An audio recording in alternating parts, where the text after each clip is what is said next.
अस्सलाम वालेकुम। आज से हम लोग अपनी रॉबिन्स पैथोलॉजी से स्टार्ट करने वाले हैं, जिसका ये चैप्टर नंबर 2 है हमारे पास, जो कि है हमारे पास cell injury, cell death and adaptations. अब सबसे पहली बात तो ये कि हम लोग, क्योंकि पैथोलॉजी हम सब के लिए थर्ड ईयर में पहला जो है न्यू जो है वो सब्जेक्ट होता है, तो थोड़ी सी इसके बारे में डिस्कस कर लेते हैं। थोड़ा सा मैं आप लोगों को इसके बारे में 2-3 बातें बता दूं कि पैथोलॉजी, क्योंकि हम लोगों को पता है कि पैथो जो होती है वो डिज़ीज़ रिलेटेड होती है, ठीक है, और फिजियो जो होती है वो हमारे नॉर्मल फंक्शंस, जो normal functions of the body है उससे रिलेट करती है, ठीक है। तो अब इसके अंदर हम लोग बात करते हैं कि पैथो में कि क्या जो है कॉज होते हैं, ठीक है, कॉजेज़ ऑफ डिज़ीज़ हमारे पास क्या हैं, ठीक है। इसके अलावा कि उस डिज़ीज़ की वजह से जो हमारे पास सेल्स, टिश्यूज़ या हमारे ऑर्गन्स, ठीक है, तो इस डिज़ीज़ की वजह से इन सेल्स, टिश्यूज़ और ऑर्गन्स में जो हमारे पास चेंजेस आए हैं, हम वो भी इसमें डिस्कस करते हैं। और जाहिर सी बात है, जब हमारे पास इन जो हमारे पास नॉर्मल स्ट्रक्चर या function of cells, tissues and organs में जब कोई भी चेंजेस आते हैं, तो जाहिर सी बात है वो नॉर्मल फंक्शन से हट के कोई चीज़ हो जाती है, ठीक है। तो हमारे पास जब कोई चेंज आता है तो फिर जो है हमारे पास एबनॉर्मल फंक्शंस और एबनॉर्मल स्ट्रक्चर हमें देखने को मिलते हैं, ठीक है।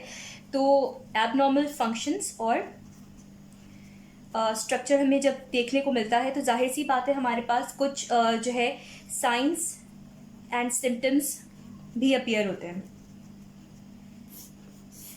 सही। अच्छा, अब हम लोग बात करते हैं कि इसमें पैथोलॉजी में हम लोगों को जो है काफ़ी दो चीज़ें आप लोगों को सुनने को मिलेंगी। एक है एटियोलॉजी, ठीक है, और एक हमारे पास दूसरा टर्म आता है पैथोजेनेसिस।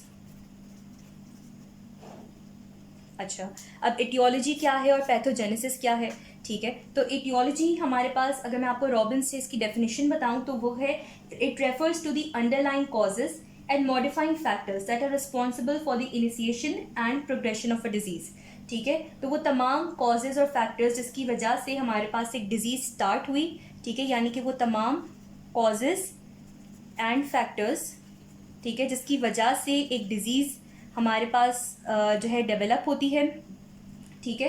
तो उसका जो भी कॉज है, ठीक है, यानी कि वाई अ डिज़ीज़ अराइजेस, ठीक है। अगर मैं सिंपल वर्ड्स में बोलूँ कि एक डिज़ीज़ क्यों होती है, एक डिज़ीज़ होने की क्या वजूहात हैं, उसको हम कहते हैं एटियोलॉजी, ठीक है।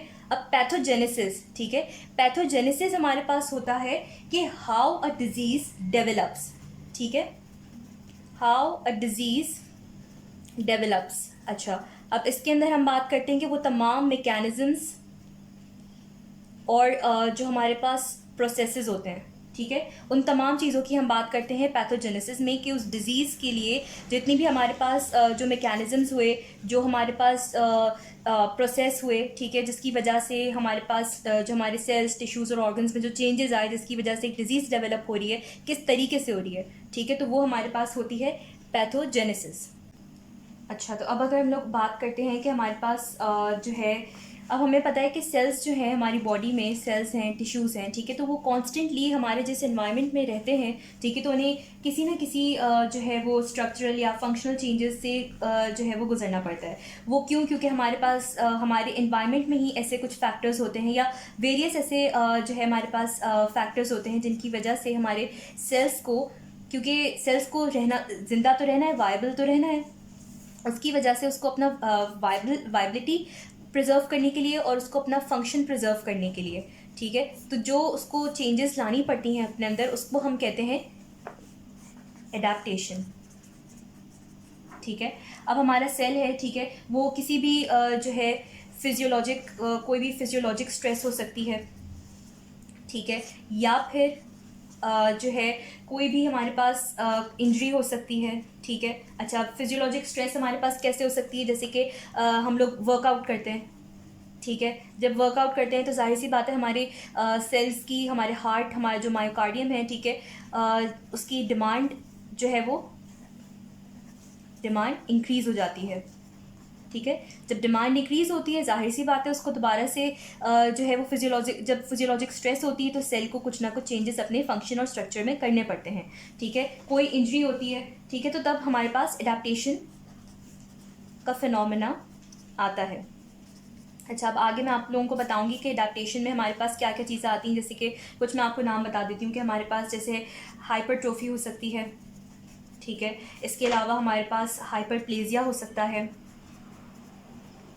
और इसके अलावा जैसे हमारे पास एट्रोफी होती है। ये सब चीज़ें मैं आप लोगों को आगे पढ़ाऊँगी डिटेल से, अभी जस्ट मैं आपको नाम बता रही हूँ।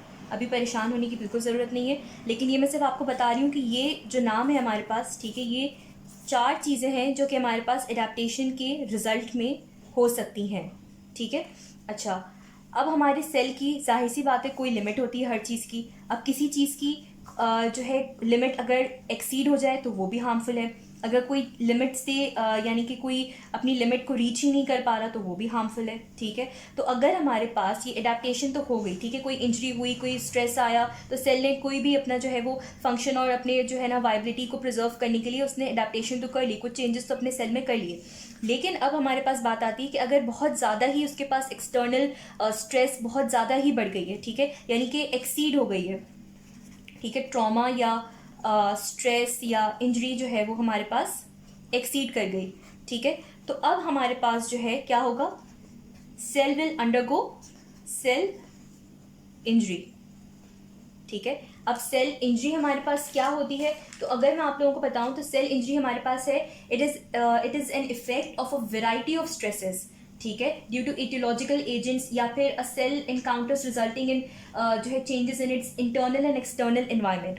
यानी कि ये जो मैंने बात बोली ये वही बातें हैं कि मैंने आपको बताया था अभी यहाँ पीछे कि कुछ इटियोलॉजी होती है और एक हमारे पास पैथोजेनेसिस होती है। तो इटियोलॉजी हमारे पास क्या होती है कि जो भी कॉजेज या फैक्टर्स होते हैं किसी भी डिजीज़ की, जिस वजह से हमारे पास डिजीज़ अराइज होती है या डेवलप होती है, ठीक है। तो वही इटियोलॉजिकल फैक्टर्स का हमारे पास मकसद क्या हुआ कि सेल इंजरी किसी वजह से हो रही है तो वो इटियोलॉजिकल फैक्टर्स कहलाएंगे, जिन फैक्टर्स की वजह से हो रहे हैं, ठीक है। तो जाहिर सी बात है अब सेल जो है वो एक अपनी जो नॉर्मल हालत है उसके अंदर तो नहीं रहेगा। अच्छा, अब हमारे पास सही। अच्छा, अब बाकी जो है सेल इंजरी से रिलेटेड अब मैं आपको वो नेक्स्ट वीडियो में बताऊंगी।